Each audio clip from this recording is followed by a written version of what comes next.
اور گویا یوں کہیے کہ خوش اخلاقی سے نہ پیش آتا ہو لوگوں سے، اس کو کہا کرتا تھا سعر خدک، اس نے جو ہے اپنا منہ پھیر رکھا ہے، یہ تو بات ڈھنگ سے کرتا نہیں، یہ ایک محاورہ بن گیا تھا۔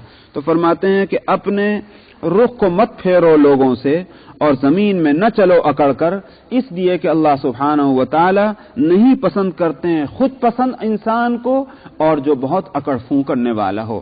مختال ایک ایسے انسان کو کہتے ہیں کہ جو اپنے آپ کو بہت اچھا سمجھتا ہو اپنے ذہن میں، اور فخور اس کو کہتے ہیں کہ جو دوسروں پر اپنی اچھائیوں کو ظاہر کرنا چاہتا ہو، خود تو نہیں سمجھتا کہ میں اچھا ہوں لیکن دوسروں کو یہی شو کرنا چاہتا ہے کہ میں تو بہت بڑا آدمی ہوں۔ تو جو خود پسند ہو اور اکڑفوں کرنے والا ہو، اللہ تعالیٰ ایسے انسان کو پسند نہیں کرتے۔ وَلَا تَمْشِ فِي الْأَرْضِ مَرَحًا، اکڑ کی چال، اس کے معنی نہیں کہ نہ تو زور سے چلو، زور سے چلنے سے نہیں روکا گیا، ایسی چال سے روکا جا رہا ہے کہ جس میں اکڑ ہو، ورنہ اگر زور سے چلنا ہو زور سے چلو، اس کے معنی نہیں کہ بالکل مریضوں کی طرح سے چلنے لگ جائے، بیماروں کی طرح سے۔ حضرت عمر رضی اللہ عنہ نے ایک آدمی کو دیکھا بہت ہی آہستہ آہستہ چلے جا رہا تھا، فرمایا کیا بات ہے، کیسی طبیعت ہے؟ ان کا بالکل ٹھیک۔ فرمایا کہ تم کیوں اسلام کو بدنام کرو گے، ٹھیک کیوں نہیں چلتے تم؟ تو وہ بیچارہ کچھ نیکی اسی کو سمجھ بیٹھا تھا کہ ذرا گردن جھکا کر کے اور سینے کو اندر بھیج کر کے اور بہت نرم چال چلو، یہ مراد نہیں تھی۔ جس طرح انسان کی اپنی چال ہے اسی طرح چلے، تیز چلنا ہے تو تیز چلے گا، ہلکا چلنا ہے تو ہلکا چلے گا، نہ تیز چلنا دین کے خلاف ہے نہ ہلکا چلنا دین کے مطابق ہے۔ ہاں جو چیز ناپسندیدہ ہے وہ ہے اکڑ کی چال، اپنے اندر اکڑ پیدا ہونا اور پھر اس سے بناوٹی چال چلنا، وہ غلط ہے۔ وقصد فی مشی کا، درمیانی چال چلیے، وغضض من صوتک، اور اپنی آواز کو پست رکھیے، تو نہ چال میں اکڑ ہو اور نہ بات میں اکڑ ہو۔ بے وجہ بھی چیخنا، ڈانٹ ڈانٹ کر بات کرنا، معلوم ہوتا ہے کہ ہر وقت جو ہے غصہ ہی چلا آ رہا ہے، یہ مناسب نہیں ہے۔ میانہ روی اختیار ہونی چاہیے ہر معاملے کے اندر۔ ان انکر الاصوات لصوت الامیر، بدترین آواز گدھے کی آواز ہے۔ یہ بات اس لیے کہی گئی کہ تم کتنا چیخو گے، کتنا زور زور سے بولو گے، گدھے سے زیادہ نہیں چیخ سکتے تم، تو وہ کوئی اچھی آواز تھوڑی ہے۔ انسان کو اپنی میانہ روی کو اپنانا چاہیے، بول چال کے اندر بھی اور چال ڈھال کے اندر بھی، یہی صورت جو ہے وہ عبدیت کے مناسب ہے۔ تو یہ نصیحتیں تھیں حضرت لقمان کی اپنے بیٹوں کو، تو اخلاقیات سے متعلق، عبادات سے متعلق، عقائد سے متعلق یہ چیزیں تھیں جو لقمان نے نصیحت کی اپنے بیٹوں کو۔ تو اب تم دیکھ لو کہ محمد صلی اللہ علیہ وسلم کیا باتیں تمہارے سامنے پیش کر رہے ہیں، ان کی تعلیمات وہی تو ہیں جو لقمان نے کی تھی اپنے بیٹوں کو۔ تو اس لیے محمد کی باتیں تم کیوں نہیں مانتے؟ کوئی نئی باتیں محمد تم کو نہیں بتلا رہے ہیں، اور خاص طور پر عقیدہ توحید وہ عقیدہ ہے کہ جو ہر دور کے عقل مند جس کو اپناتے رہیں اور اسی کی دوسروں کو نصیحت کرتے رہیں۔ آخر دعوانا الحمدللہ۔ 33 آیت نمبر سورہ لقمان آیت نمبر 20۔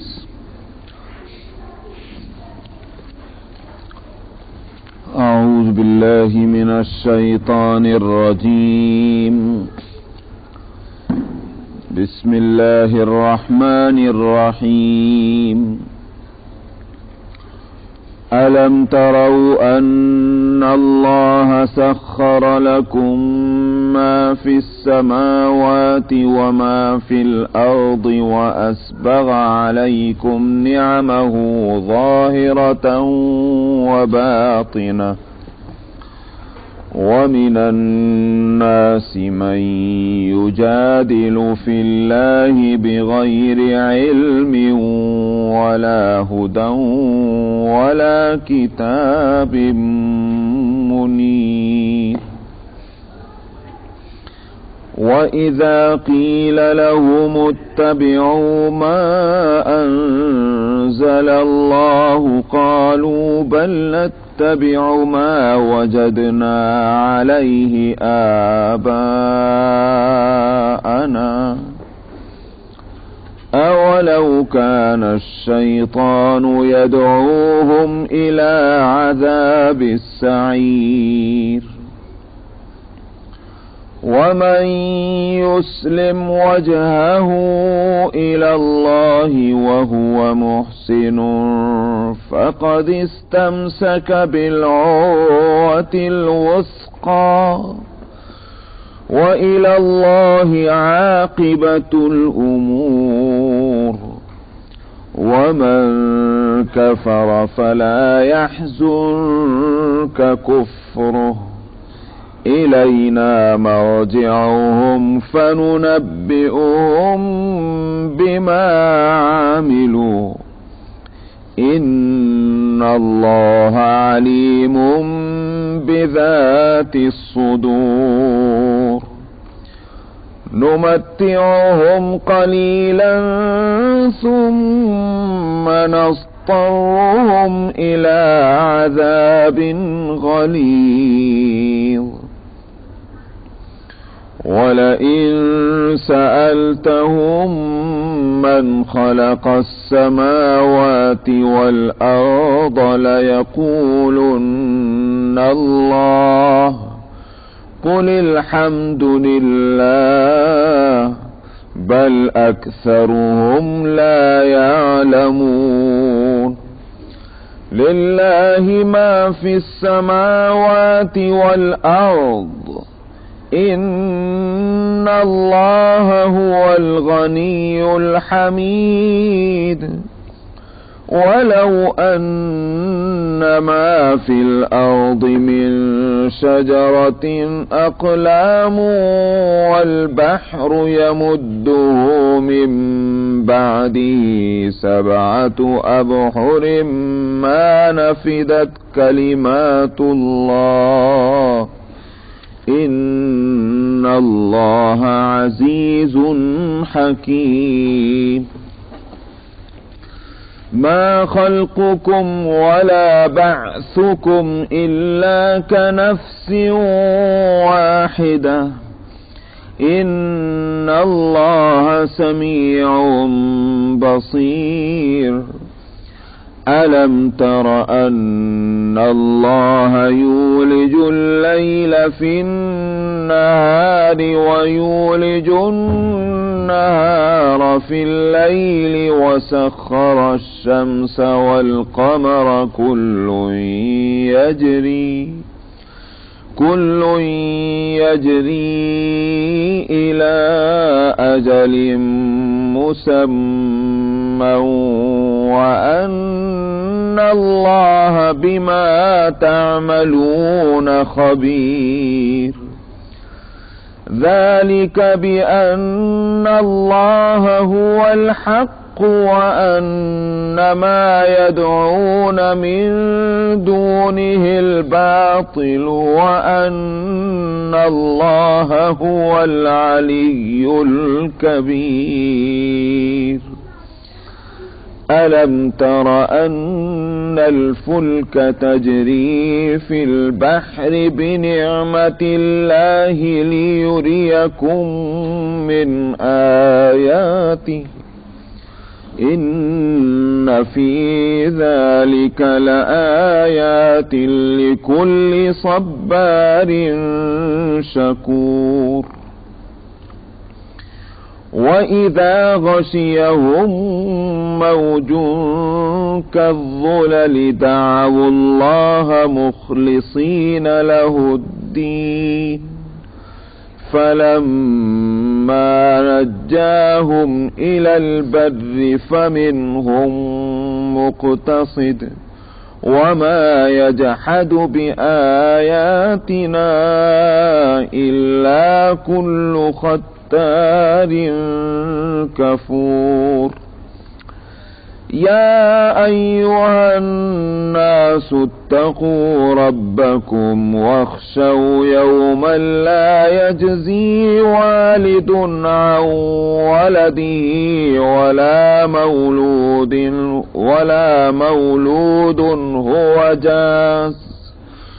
ولا مولود هو جاز عن والده شيئا إن وعد الله حق فلا تغرنكم الحياة الدنيا ولا يغرنكم بالله الغرور إن الله عنده علم الساعة وينزل الغيث ويعلم ما في الأرحام وما تدري نفس ماذا تكسب غدا وما تدري نفس بأي أرض تموت إن الله عليم خبير صدق الله العظيم۔ اس سورت کا اصل مضمون ہے توحید کا اثبات، جیسا میں نے شروع میں عرض کیا تھا، اور اس کو علاوہ اور دلائل کے اس طریقے پر بھی ثابت کیا گیا تھا کہ یہ صرف اس وقت کے نبی ہی کی دعوت نہیں ہے، اور اس وقت کے جو نبی ہیں محمد صلی اللہ علیہ وسلم، صرف وہی اس کا دعویٰ نہیں کرتے کہ اللہ ایک ہیں، بلکہ ہر زمانے میں انبیاء کے علاوہ جو اہل عقل و دانش ہیں، عقل والے سمجھ والے ہیں، جن کی عقل اور سمجھ پر اور دانائی پر تم سب کو اعتماد ہے، اور تمہارے یہاں ان کی عقل مندی مشہور ہے، اور ان کے اقوال حکیمانہ تم بطور ضرب المثل کے نقل کرتے ہو، وہ بھی توحید ہی کی باتیں کرتے رہے ہیں اپنے اپنے زمانے میں، جیسا کہ لقمان کا واقعہ بیان کیا گیا۔ یہاں سے اس عقیدہ توحید کے مزید دلائل بیان ہو رہے ہیں۔ الم تروا ان اللہ سخر لکم ما فی السماوات وما فی الارض، کیا تم نہیں دیکھتے کہ اللہ نے خدمت لگا دیا ہے تمہارے جو کچھ آسمانوں میں ہے اور زمین میں ہے۔ سخرا یہ لفظ پہلے بھی آ چکا اور میں وہاں بتلا چکا کہ بیگار اس کا بہترین ترجمہ ہے اردو میں، سخرا کا ترجمہ کہ بیگار بنا دیا ہے، گاف سے، کاف سے نہیں، بیکار اور چیز ہے، بیگار اور چیز ہے۔ بیگار کے معنی ہے کہ کسی طرح کے معاوضے کے بغیر کسی سے خدمت لینا، یہ ہے بیگار، ورنہ خدمت معاوضے سے بھی ہو سکتی ہے، جس کو آپ سروس کہتے ہیں، ہم سب لوگ جاب کرتے ہیں، تو یہ بھی تو ایک خدمت ہے، لیکن اس خدمت کا معاوضہ لیتے ہیں۔ تو ایک ہے بیگار، بیگار کے معنی یہ ہے کہ خدمت لیں گے لیکن معاوضہ کچھ بھی اپنے ذمہ نہیں، یہ ہے بیگار۔ تو تسخیر کے معنی وہی ہے، اللہ تعالیٰ نے مسخر کر دیا ہے تمہارے لیے، بیگار میں پر لگا دیا ہے تمہارے لیے جو کچھ آسمانوں میں ہے اور جو کچھ زمین میں ہے۔ پھر اس خدمت پر لگانے کی دو صورتیں ہیں جو اللہ تعالیٰ نے زمین اور آسمان کی چیزوں کو ہماری خدمت پر لگایا ہے، اس کی دو صورتیں ہیں۔ ایک تو یہ کہ ہمارے اختیار میں دے دیا، ہم جس طرح چاہے اس کو استعمال کریں اور تصرف کریں، جیسے پانی، آگ، مٹی اور زمین سے اگنے والی چیزیں، اسی طرح بعض جانور، تو اللہ سبحانہ و تعالیٰ نے ان چیزوں کو ہمارے تصرف میں دے دیا۔ آپ، ہاتھی، گھوڑا، اونٹ، بکریاں، یہ ساری کی ساری چیزیں جس طرح چاہے آپ ان کو استعمال کرتے ہیں، یہاں تک کہ کچھ جانور وہ ہیں کہ جن کو آپ کو کاٹ کے بھی کھا جاتے ہیں۔ آپ کو اللہ نے قدرت دی ہے کہ آپ چاہیں تو ان پر سوار ہوں، آپ چاہیں تو ان پر سامان لاد کر لے جائیں، آپ چاہیں تو ان میں سے کچھ کو ذبح کر کے اور ان کا گوشت کھائیں اور ان کی کھالوں کے چمڑے بنا کر کے آپ اپنے جوتے بنائیں اور طرح سے ان کو استعمال کریں۔ تو جاندار اور بے جان چیزوں میں سے بعض چیزوں کو تو اس طرح سے مسخر کیا کہ ہمارے اختیار میں دے دیا، بعض چیزوں کو اس طرح سے مسخر کیا کہ وہ خدمت پر تو لگی ہوئی ہیں لیکن ہمارے اختیار میں نہیں ہے، جیسے مثلا بارش کا برسنا، ہواؤں کا چلنا۔ یہ ہوائیں چلتی ہیں ہمارے اختیار سے نہیں کہ ہم جب یوں چاہیں کہ بھئی ہوا آج جو ہے بجائے اس کے کہ پچھوا چلے، پچھم سے چلے، آج تو پورب سے چلے گی پروا کی طرف کو، ہمارے اختیار میں نہیں، اللہ تعالیٰ نے اپنے اختیار میں اس کو رکھا۔ لیکن یہ ہواؤں کا چلنا یہ ہے ہمارے فائدے کے لیے، اس سے ہم کو نفع پہنچتا ہے، ہم کو فائدہ پہنچتا ہے، تو اس اعتبار سے یہی کہا جائے گا کہ ہوا ہماری خدمت کر رہی ہے۔ اسی طرح سے بارشیں، تو بارشوں کا فائدہ آپ دیکھتے ہیں کھلی آنکھوں کہ ہم کو پہنچتا ہے واسطہ اور بلا واسطہ، لیکن ہمارے اختیار میں نہیں رکھا اللہ تعالیٰ نے کہ جب چاہیں ہم بارش برسا دیں اور جتنی مقدار میں ہم چاہیں اتنی مقدار میں ہو، یہ ہمارے اختیار میں نہیں، مگر بلا شبہ کہ بادلوں کا چلنا اور بادلوں کا برسنا یہ سب کچھ ہماری خدمت ہے، اس لیے کہ ہم کو اس کا نفع پہنچتا ہے۔ تو دو صورتیں تھیں، دونوں صورتوں کو اس میں شامل مانا جائے گا سخر لکم کے اندر، تو جو کچھ آسمانوں میں ہے اور جو کچھ زمین میں ہے۔ زمین اور زمینی جو چیزیں ہیں ان کا مسخر ہونا تو سمجھ میں آتا ہے، لیکن آسمان میں جو چیزیں ہیں ان میں بھی ہمارے لیے مسخر ہے۔ تو اول تو یہ کہ جب تسخیر کے دو معنی ہیں کہ ہمارے اختیار میں ہو یا نہ ہو ان سے خدمت لینا، تو جب دو معنی ہیں تو اگر آسمانوں کے اندر کچھ چیزیں وہ ہیں کہ جو ہماری خدمت تو کرتی ہیں مگر ہمارے اختیار میں نہیں، اور چونکہ اختیار میں نہیں لہذا ہمیں معلوم بھی نہیں کہ وہ ہماری خدمت کس طرح سے کرتی ہیں، تو اس سے کوئی اشکال نہیں ہوگا، اس لیے کہ اللہ سبحانہ و تعالیٰ سچی خبر دے رہے ہیں جو خالق مالی ہیں۔ ہمیں معلوم بھی نہیں کہ ہماری خدمت اس طرح فلاں چیزیں کر رہے ہیں۔ آپ دیکھتے ہیں کہ مثلا صدر مملکت ہے، یہاں اس ملک کے صدر جو وہ دیکھا جائے تو حکومت کی ساری مشینری کے وہ سپر پاور اس کو کہیں گے کہ سارا پاور جو ہے وہ پریزیڈنٹ آف دی کنٹری کے ہاتھ میں ہے، تمام ڈپارٹمنٹ جو ہیں وہ گورنمنٹ کے سب اس کے انڈر میں کام کرتے ہیں۔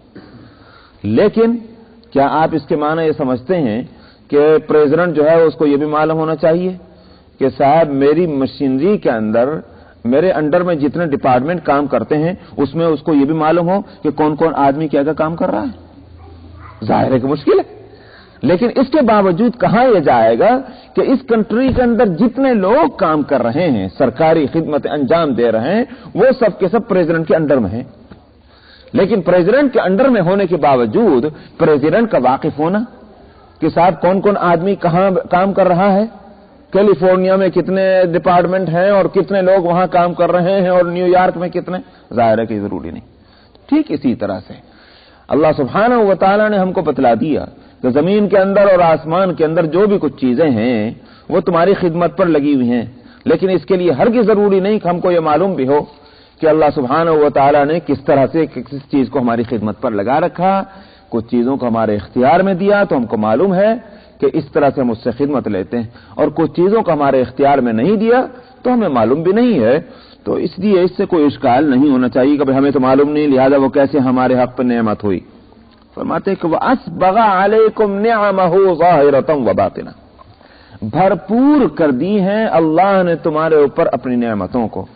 اسبغ، اسباغ کہتے ہیں کسی کام کو اس طرح سے کرنا کہ جس میں کسی طرح کی کمی کا کوئی شک بھی نہ رہے، سمجھنا ہے؟ اسی وجہ سے اسباغ وضو کے اندر مستحب ہے۔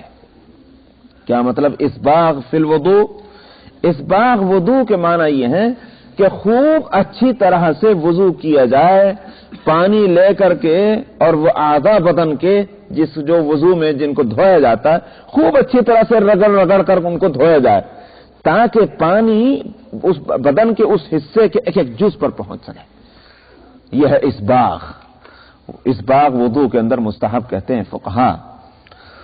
تو اسی طرح سے یہاں اسباغ کے معنی ہوں گے کہ ہم نے اللہ تعالیٰ نے اپنی نعمتوں کو بھرپور کر دیا ہے، نعمتیں مکمل طور پر تمہارے اوپر اللہ تعالیٰ نے اتاری ہیں، چنانچہ پورا فائدہ ان سے یہ نہیں ہے کہ مثلا ہوا چاہیے تھی مگر ہوا اللہ تعالیٰ نے 50% بھیج دی، 50% روک لی، یہ صورت نہیں ہے۔ نعمت کی جس وقت جتنی ضرورت ہے، اگرچہ ہم کو اس کا علم نہیں کہ ہمیں اس وقت کتنی نعمت کی ضرورت ہے، لیکن اللہ کو معلوم ہے۔ اللہ سبحانہ و تعالیٰ اس وقت کی ضرورت کے مطابق بھرپور نعمت عطا فرماتے ہیں، یہ ہے وہ اسباغ نعمت۔ وَأَسْبَغَ عَلَيْكُمْ نِعَمَهُ ظَاهِرَةً وَبَاطِنَةً، یا پھر نعمت کے بھیجنے کے اندر مثلا کوئی شخص بڑا مہربان ہے ہمارے اوپر، بہت ہی شفیق ہے، اور ہمارا وہ خرچ بھی اٹھاتا ہے. مگر اس کے باوجود ظاہر ہے کہ اگر ہم یوں کہیں کہ صاحب آج $100,000 ہم کو چاہیے دے دیجئے، تو اس کے مہربان ہونے کا یہ معنی نہیں کہ ہم کو فوراً $100,000 بھی وہ ہمیں دے دے. اس کو سوچنا پڑے گا کہ $100,000 دینا مفید بھی ہے کہ نہیں. $100,000 دینے سے وہ تو کوئی غریب نہیں ہو جائے گا، اس کے پاس ہے بھی کہ نہیں خزانے کے اندر. یہ ساری چیزیں دیکھنی پڑتی ہیں. اب اس کے بعد کل $100,000 ہی ہو، آپ نے وہی مطالبہ کر لیا تو وہ دے گا تو وہ کہاں، وہ اس کے بعد کل کو غریب ہو جائے گا، فقیر ہو جائے گا. لیکن اللہ سبحانہ و تعالی کی طرف سے نعمتوں کے آنے کی یہ صورت نہیں ہے کہ اللہ میاں نعمتوں کے دیتے وقت یوں سوچیں اتنی دوں کہ نہ دوں، اگر اتنی دوں تو میں غریب ہو جاؤں گا، میرا خزانہ خالی ہو جائے گا. یہ صورت نہیں ہے. اس باغ کے اندر یہ بات بھی آ گئی کہ اللہ تعالیٰ نے اپنی نعمتوں کو مکمل اور بھرپور طور پر عطا فرمایا ہے، ظاہرتاً و باطنہ، ظاہری نعمتیں بھی اور باطنی نعمتیں بھی. ظاہری نعمتیں وہ کہ جن کو اپنے حواس سے ہم دیکھ پاتے ہیں، اور باطنی نعمتیں وہ ہیں کہ جس میں ہمارے حواس کا دخل نہیں ہے. یا یوں کہیے ظاہری نعمتیں وہ ہیں کہ ہر کس و ناقص کو اس کا احساس ہوتا ہے، اور باطنی نعمتیں وہ ہیں کہ ہر انسان کو اس کا علم نہیں ہوتا، کسی کو ہو جاتا، کسی کو نہیں ہوتا. یا اس کو یوں کہیے کہ اجمالی علم ان نعمتوں کا یہ ظاہری ہے، اور اس کا باطن یوں کہ تفصیلی علم حاصل ہو جانا ان نعمتوں کے تعلق سے یہ نعمت کا باطن ہے. مثلا مثال کے طور پر ہماری آنکھ دیکھتی، یہ بھی ایک علم ہے، اس کو کہیں گے اس نعمت کا یہ ظاہر ہے. اور اس نعمت کا باطن کیا ہے؟ ڈاکٹر صاحب سے جا کر پوچھئے آنکھ کیسے دیکھتی ہے، تو اب وہ بتائیں گے کہ اللہ تعالیٰ نے اس آنکھ کے اس ڈھیلے کے اندر کتنی رگیں رکھی ہیں، اور یہ رگیں کیا کام کرتی ہیں، کس طرح سے یہ اس میں یوں کہیے کہ روشنی آنکھ سے نکلتی ہے، کس طرح کسی چیز پر پڑتی ہے، پھر وہ لوٹتی ہے اور آنکھ کی طرف واپس جاتی ہے، وہ پکچر لے کر کے ان ساری چیزوں کی. اور پھر اس سارے عمل کے اندر سیکنڈ کا 10واں حصہ بھی خرچ نہیں ہوتا. اب جو شخص ان سب چیزوں کا علم حاصل کرے گا، ظاہر ہے کہ اس کا علم آنکھ کے تعلق سے مختلف ہے اس آنکھ والے کے علم کے تعلق. میری آنکھ ہے اور میں خود جانتا ہوں کہ میں اس آنکھ سے کیا کام لیتا ہوں، مگر میری یہ آنکھ کتنی بڑی نعمت ہے. ظاہر ہے کہ اس کا علم مجھے اس درجے میں نہیں جتنا ایک ڈاکٹر کو ہے. اس یوں کہیے کہ اعضائے انسانی کے جو ماہر ہیں ان کو جس طرح کا علم ہے.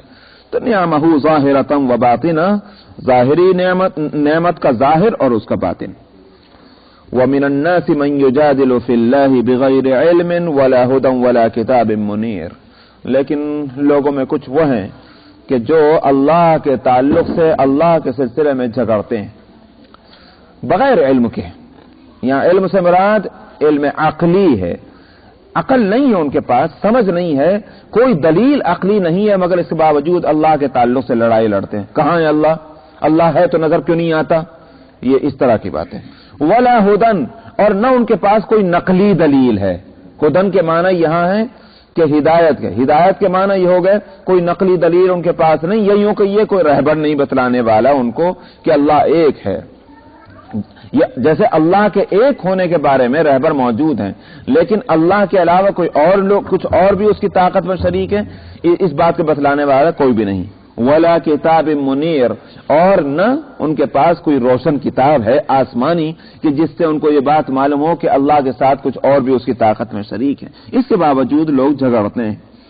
وَإِذَا قِيلَ لَهُمُ اتَّبِعُوا مَا أَنزَلَ اللَّهُ قَالُوا بَلْ نَتَّبِعُ مَا وَجَدْنَا عَلَيْهِ آبَاءَنَا. مثلا اسی ملک میں سن آف گاڈ کا تصور ہے، تصور ہی نہیں بلکہ بلیو ہے، یقین ہے. کہاں جائے گا کہ بھئی کیا ہے تمہارے پاس دلیل، عقل سے ثابت کر دو. اب وہ کہتے ہیں کہ شاید 3 میں کا 1 1 میں کا 3. کبھی عقل سے بتائیے 3 میں کا 1 1 میں کا 3 کیسے ہوا؟ کہنے لگے عقل سے نہیں سمجھا سکتے. اچھا صاحب نقل سے سمجھا دیجئے کہ بائبل میں کہیں یہ لکھا ہوا ہو کہ اللہ 3 ہے اور 3 میں کا 1 ہے اور 1 میں کے 3 ہے. اس کو ایسے انداز میں کہ جس میں کسی طرح کا شک اور شبہ نہ ہو تو پچھلی کتابوں سے سمجھا دیجئے، مگر اس بات کا پروف دینا پڑے گا کہ یہ چینجنگ تمہاری کتاب کے اندر نہیں ہوئی ہے، تو بھی نہیں سمجھا سکتے. اور آگے فرمایا کہ ولا ہدن، پیغمبر کے کوئی لفظ ہو، کوئی رہنما ہو، کوئی رہبر ہو کہ اس کے ذریعے سے سمجھا سکے. تو حاصل یہ ہوا کہ ایک وہ عقیدہ ہے کہ جو صدیوں سے چلا آ رہا ہے، جس کے پیچھے نہ عقلی دلیل ہے نہ نقلی دلیل ہے. ولا ہدن ولا کتاب منیر وَإِذَا قِيلَ لَهُمُ اتَّبِعُوا مَا أَنزَلَ اللَّهُ قَالُوا بَلْ نَتَّبِعُ مَا وَجَدْنَا عَلَيْهِ آبَاءَنَا. اور جب کہا گیا ان کو کہ پیروی کرو تم جو کچھ اللہ نے اتارا ہے اس کی، تو یوں کہتے ہیں کہ نہیں، بلکہ ہم تو پیروی کرتے رہیں گے اس راستے کی جس راستے پر ہم نے باپ دادا کو پایا ہے. معلوم یہ ہوتا ہے ہر زمانے میں جن لوگوں کے پاس کوئی دلیل اپنے طریقے کے لیے نہ ہو، ایک ہی دلیل ان کے پاس رہا کرتی ہے اور وہ لنگڑی دلیل ہے قرآن کی نظر میں، اور وہ یہ کہ بھئی ہمارے باپ دادا سے ایک طریقہ چلا آ رہا، ہم کیسے اس کو غلط مان لیں. بس یہ ایک دلیل ہوئی. بھئی حالانکہ اس کا نام دلیل نہیں ہے. قرآن شریف اس کو معلوم ہوتا ہے کہ ایک ہی دلیل ہے ہر زمانے میں. مشرکین مکہ یہی کہتے رہے، نوح علیہ السلام کے زمانے کی قوم یہی کہتی رہی ہے، موسیٰ علیہ السلام کے زمانے کی قوم جنہوں نے موسیٰ علیہ السلام کی دعوت کو نہیں مانا یہی کہتی رہی. معلوم ہوا کہ حق سے جو لوگ دور رہے ہیں انہوں نے ایک ہی دلیل دی ہے ہر زمانے کے اندر. قرآن نے اس دلیل کو نقل کیا اور عجیب عجیب طریقے پر اس کو رد کیا. یہاں قرآن شریف ایک اور انداز میں بات کہہ رہا ہے، اس کا جواب دے رہا ہے. اولو کان الشیطان یدعوہم الی عذاب السعیر.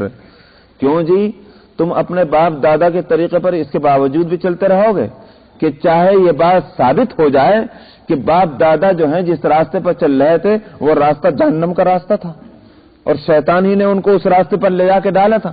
اگر دلائل سے یہ ثابت ہو جائے تب بھی تم اپنے باپ دادا کے طریقے پر چلتے رہو گے. یہ تو کوئی دلیل نہ ہوئی. دلیل یہ ہے کہ عقل سے یہ مسئلہ اس طرح سے سمجھ میں آتا ہے، نقل سے یہ مسئلہ اس طرح سے سمجھ میں آتا ہے. صاحب دیکھیے اس کے لیے ریفرنس یہ ہے کتاب کے اندر، یہ تو بات سمجھ میں آتی، لیکن یہ کیا دلیل ہوئی کہ باپ دادا سے یہ طریقہ چلا آتا ہے. تو چاہے مسلمان اس بات کو کہیں اور چاہے غیر مسلم اپنے طریقے کے تعلق سے یہ دلیل دیں کہ باپ دادا سے یہ بات چلی آ رہی، یہ دلیل کوئی دلیل نہیں. آج بھی مسلمانوں کو اپنے طریقے کے تعلق سے یہ دلیل دینا ہرگز جائز نہیں کہ باپ دادا سے یہ طریقہ چلا آتا، بلکہ ان کے پاس بھی اگر دلیل ہو تو یہ ہونی چاہیے قرآن میں یہ ہے، حدیث میں یہ ہے، فقہا نے یہ بات کہی. اس کے سوا کوئی چوتھی دلیل اس طرح کی کہ باپ دادا سے یہ عمل چلا رہا ہے، یہ دلیل لنگڑی دلیل ہے. قرآن اس کو تسلیم نہیں کرتا.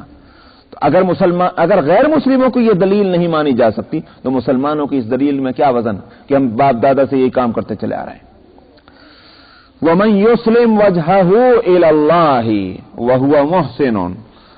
فرماتے ہیں کہ ان کے مقابلے میں جنہوں نے اپنے آپ کو سپرد کر دیا اللہ کے، یہاں ترجمہ کر رہا ہوں اسلم یسلم اسلاما، جس کے اصل ترجمہ تو ہے گردن جھکا دینے کا، لیکن یہاں جو ترجمہ کیا جا رہا ہے وہ یہ کہ اپنے کو سپرد کر دے. یہ خود سپردگی جو ہے جس کو انگلش میں کہتے ہیں سرنڈر کر دینا اپنے آپ کو، یہ خود سپردگی جو ہے یہ بھی قرآن کے دوسرے موقع سے یہ معنی نکلتے ہیں. اور وہ میں جس طرف اشارہ کر رہا ہوں وہ آیت قرآن کی وہ واقعہ حضرت ابراہیم علیہ السلام نے جب حضرت اسماعیل کو اللہ کے حکم کے مطابق ذبح کرنے کے لیے لٹایا تھا، اور چھری ہاتھ میں ہے حضرت ابراہیم علیہ السلام کے، اور حضرت اسماعیل علیہ السلام ذبح ہونے کے لیے تیار ہو گئے. وہاں قرآن اس واقعے کو نقل کرتے ہوئے کیا لفظ لا رہا ہے؟ فَلَمَّا أَسْلَمَا وَتَلَّهُ لِلْجَبِينِ. دونوں کے دونوں نے سپرد کر دیا ہے اور پیشانی کو زمین پر ڈال دیا ہے. وَتَلَّهُ لِلْجَبِينِ. یہاں اسلمہ کا لفظ آ رہا ہے حضرت ابراہیم علیہ السلام اور حضرت اسماعیل دونوں کے تعلق سے. دونوں نے اپنے آپ کو سپرد کر دیا.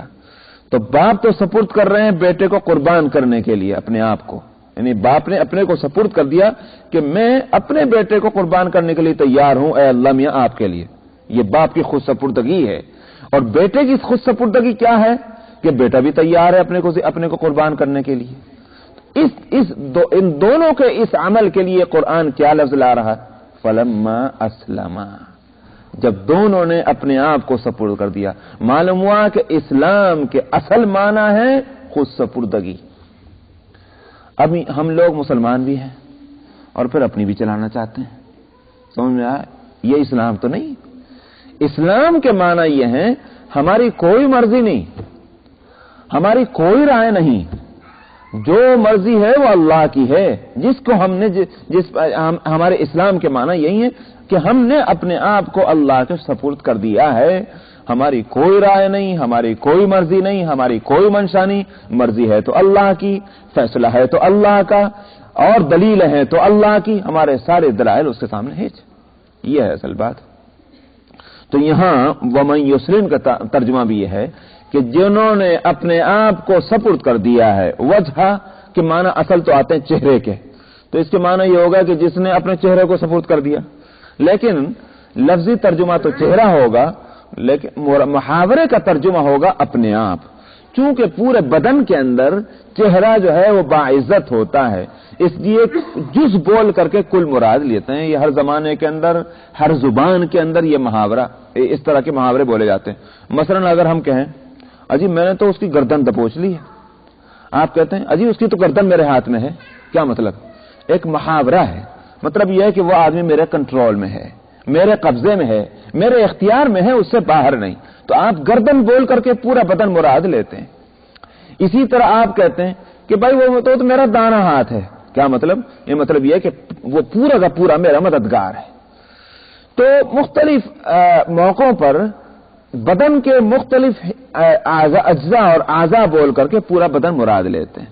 یہاں بھی یہی صورت ہے کہ ومن یسلم وجہہ، جس نے اپنے آپ کو سپرد کر دیا اللہ کے، وہو محسن، اور یہ خود سپردگی جو ہے محض زبانی جمع خرچ نہیں کہ اللہ میں تو آپ کا فرما بردار ہوں، میں تو آپ کا مطیع ہوں. وہو محسن کے معنی یہ ہے کہ عملاً بھی وہ ایسا ہی ہو. اس لیے ترجمہ نیکوکاری سے مفسرین کرتے ہیں. محسن کا مطلب یہ ہے کہ نیکوکار ہو. ظاہر ہے کہ نیکوکاری جو ہے وہ عمل سے ہے، تو اس کا مطلب یہ ہوا کہ وہ خود سپردگی زبانی بھی ہے، قلبی بھی ہے، عملی بھی ہے. فکر اور خیال اور قول اور اسی طرح سے عمل، ان تینوں میں یکسانیت ہے اور تینوں سے خود سپردگی جو ہے وہ ثابت ہے. فقد استمسک بالعروۃ الوثقی، اس نے اس مضبوط کڑے کو تھام لیا ہے.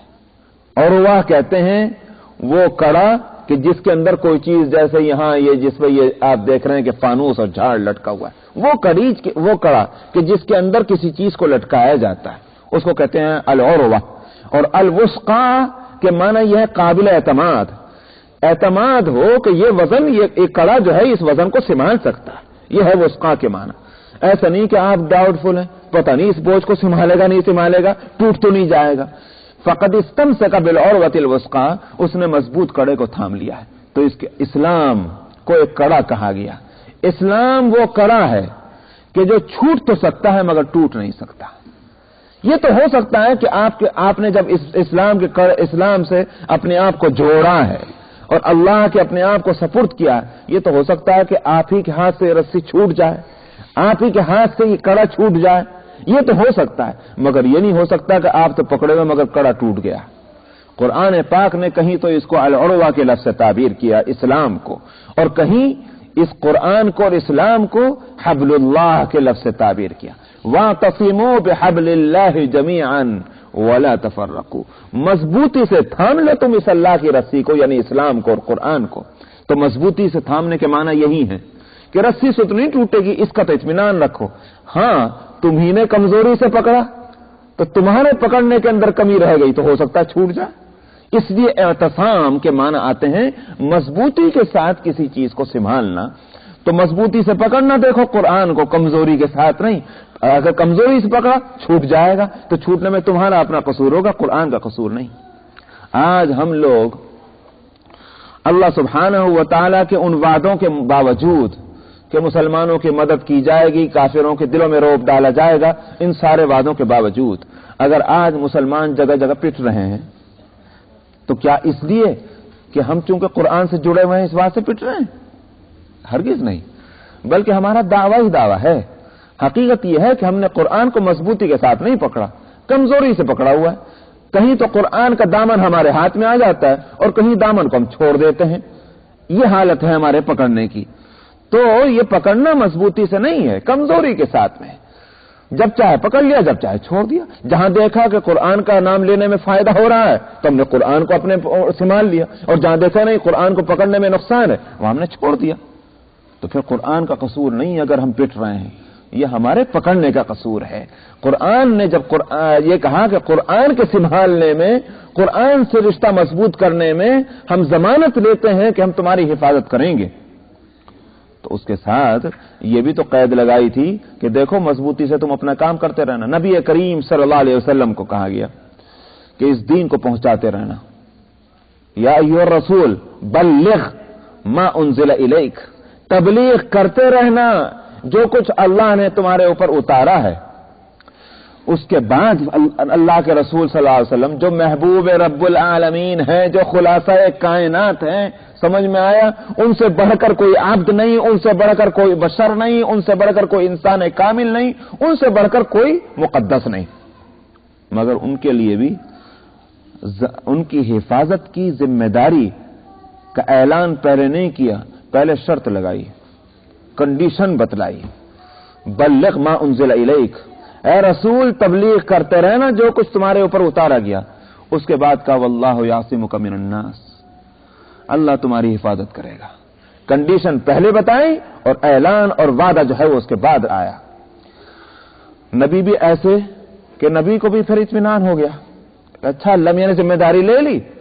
چنانچہ اس آیت کے نازل ہونے سے پہلے بعض صحابہ رضی اللہ عنہم مدینہ منورہ کے اندر راتوں کی نبی کریم صلی اللہ علیہ وسلم کو راتوں میں حفاظت کیا کرتے تھے، پہرا دیتے تھے، سیکیورٹی گارڈ کے فرائض انجام دیتے تھے، کیونکہ مدینے کے اندر دشمن تھے یہودی اور منافقین، کہ کہیں بھی غزن پہنچ سکتی تھی، تکلیف پہنچ سکتی تھی، اس لیے صحابہ رضی اللہ عنہم نے اپنی ڈیوٹیاں لگا دی تھی کہ بھئی اتنے دیر میں حفاظت کے لیے کھڑا ہوں گا، اتنی دیر۔ یہ آیت نازل ہوئی، نبی کریم صلی اللہ علیہ وسلم نے سب کو کہا جاؤ تم اپنے گھروں، تمہاری حفاظت کی اب ضرورت نہیں، اللہ نے ذمہ داری لے لی ہے میری حفاظت کی، واللہ یعصمک من الناس۔ لیکن کہنا یہ ہے کہ نبی کریم صلی اللہ علیہ وسلم کے حفاظت خداوندی مشروط ہے اس شرط پر کہ آپ تبلیغ رسالت کرتے رہیں گے، تو اللہ میاں حفاظت بھی کرتے رہیں گے۔ اس کے معنی یہ ہے کہ پیغمبر نے، جس کا کوئی امکان نہیں ہے، لیکن اگر پیغمبر نے خدا نخواستہ بفرض محال تبلیغ رسالت کا کام چھوڑ دیا، اللہ میاں بھی حفاظت کا اپنا اس نظام کو ہٹا لیں گے وہاں سے۔ تو جب پیغمبر کے لیے یہ بات ہے، ہمارے لیے کیا بات ہے؟ ہم ہر حالت میں، جس حالت میں بھی ہم چاہیں رہیں، مگر اللہ میاں اپنے وعدے کے پابند ہیں کہ ہماری حفاظت کرتے رہیں، اللہ میاں اس بات کے پابند ہیں کہ ہماری مدد کرتے رہیں اور کافروں کو ہم سے دور کرتے رہیں، یہ تو نہیں ہو سکتا۔ تو اس لیے یہاں فقد استمسک بالعروۃ الوثقی، جنہوں نے زبانی دعویٰ کیا ہے اللہ سبحانہ و تعالی کو اپنے آپ کو اللہ کے سپرد کرنے کا، اور عملاً اس کو ثابت بھی کر دیا ہے، فرمایا کہ انہوں نے مضبوط کڑے کو تھام لیا ہے۔ وَإِلَى اللَّهِ عَاقِبَةِ الْأُمُورِ، اور انجام کار سارے معاملات تو اللہ کی طرف لوٹ کر جائیں گے، اللہ ہی کے ہاتھ میں سب چیزوں کا انجام ہے، اس لیے اللہ کے اس کڑے کو تھامے بغیر چارہ بھی نہیں۔ یہ نہیں کہ بھائی پتہ نہیں اللہ میاں فیصلہ کریں گے کہ اللہ کے علاوہ کوئی اور فیصلہ کرے گا، اس دگے میں آدمی ہے تو لہذا وہ ایک راستے پر نہیں چل پا رہا، سارے معاملات اللہ کے اختیار میں ہیں، وہی فیصلہ فرمائیں گے، اس لیے اللہ کے اس کڑے کو مضبوطی سے تھامنے میں عافیت۔ وَمَن كَفَرَ فَلَا يَحْزُنكَ كُفْرُهُ، یہاں نبی کریم صلی اللہ علیہ وسلم کو تسلی دی جا رہی ہے کہ جنہوں نے کفر کیا ہے، آپ کو ان کا کفر کرنا غم میں نہ ڈالے۔ آپ کہیں کو غم کرتے ہیں، الینا مرجعہم فننبئہم بما عملوا، ہماری طرف ان کا لوٹنا ہے، ہوگا، ہم خود ہی بتلا دیں گے، ان کو آگاہ کر دیں گے کہ انہوں نے دنیا میں کیا کیا ہے، اس کی سزا اور جزا ہم دے لیں گے، آپ کو غم کرنے کی ضرورت نہیں، آپ اپنا کام کیے جائیے۔ ان اللہ علیم بذات الصدور، کیوں؟ اس لیے کہ اللہ سبحانہ و تعالی سینوں کی باتوں سے واقف ہیں، تو یہ چھپا نہیں سکتے کسی بھی بات کو۔ ہم ان کے سینوں میں کیا ہے، ان کے دماغوں میں کیا ہے، ان کی زبانوں پر کیا ہے، ان کا عمل کیسا ہے، اللہ ان سے بے خبر نہیں ہے، لہذا ان کے عمل کا پورا بدلہ ملے گا۔ نمتعہم قلیلا ثم نضطرہم الی عذاب غلیظ، یہ اپنی ان عیش کی زندگی میں جو مست ہیں اور یوں سمجھ بیٹھے ہیں کہ شاید یہ دنیا کی زندگی اور یہ عیش ہمیشہ کے لیے ہے، یہ تو یوں سمجھا، یہ یوں سمجھا کہ چونکہ ہم عیش میں ہیں لہذا اللہ کے دوست ہیں، اللہ کے دوست نہ ہوتے تو ہم عیش میں کیوں ہوتے، بلکہ ہم کو تکلیف میں رہنا چاہیے تھا۔ دشمن کو تو تکلیف میں رکھا جاتا ہے نہ کہ آرام سے، ہم دنیا میں عیش کی زندگی گزار رہے ہیں تو لہذا آرام سے۔